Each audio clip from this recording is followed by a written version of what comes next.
Welcome. In front of me I have Apple Watch SE 3 and I'm gonna show you how to clear the website data on this watch. Basically how to remove the cookies, credentials and other browsing data from your watch.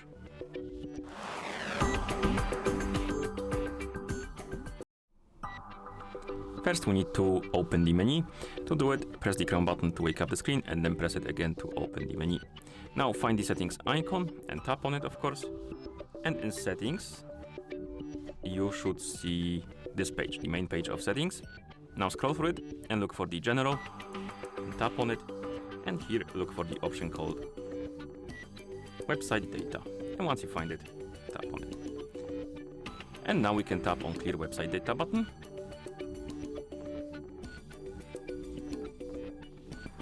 Scroll down and tap on clear data. And now the data should be removed. And once you're done, you can press the Chrome button to go back to watch face. And that's how you clear the website data on this watch. Thank you for watching. If you found this video helpful, please consider subscribing to our channel and leaving a like on the video.